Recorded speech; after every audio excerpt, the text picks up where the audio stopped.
As stated before, Visual Studio Code is a great tool that you can download for free. And what we do is we use this tool in creating software, in writing HTML files, JavaScript files, Python files. We like to use this even in industry as a source code editor. Now, source code, of course, means programming statements that you're writing, whether it's in a programming language or HTML or even text. So it's an editor, but there are some great things about Visual Studio Code. And we're going to download it and use it in this class.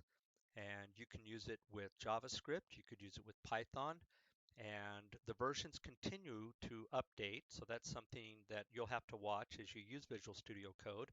It will tell you whether or not you need to do an update, and it recommends doing it or you don't have to do it.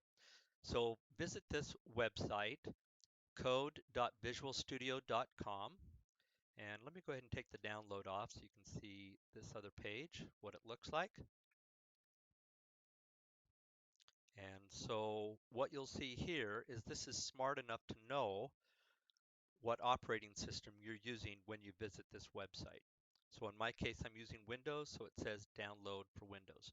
Now, if you were using Mac, it would say probably download for Mac. This web link actually lets you choose which version you want to do.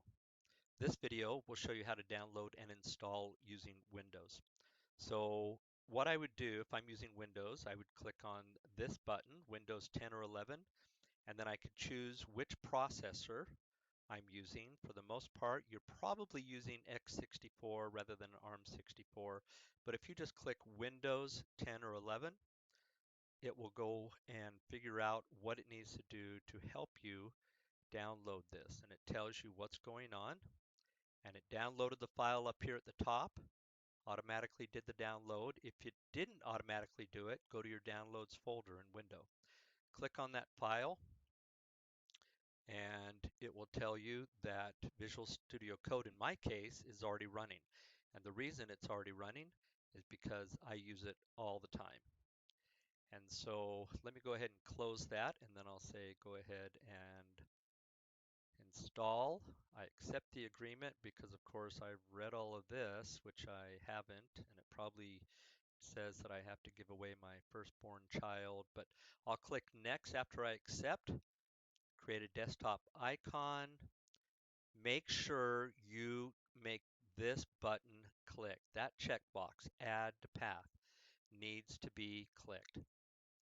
Click on next, click on install. Make sure the path button was checked. That's something a lot of people forget to do. And now it will go through and install Visual Studio Code for this user. Once it's installed, it will then say you can launch Visual Studio Code and finish, which I'll go ahead and do that just so you can see what it looks like. And in my case, it opens up Visual Studio Code, and I already had a project open, so let me go ahead and close that so you don't see it. And it then says this is Visual Studio Code, and we can use this now for writing our Python programs, our JavaScript programs, any program we want to work with. Now, when you work with Visual Studio Code, one thing I really like to do is I always use what we call a workspace. A workspace feels like a directory or a folder. But if you think about this, really big projects could have multiple directories, and they could be all over the place.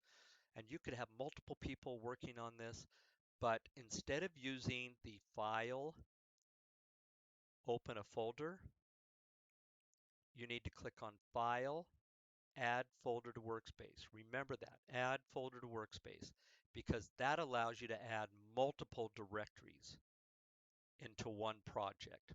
Now, if I don't have a folder, I could just come out here and I'll go to my C drive and go to my users. I'm Prof. Greg.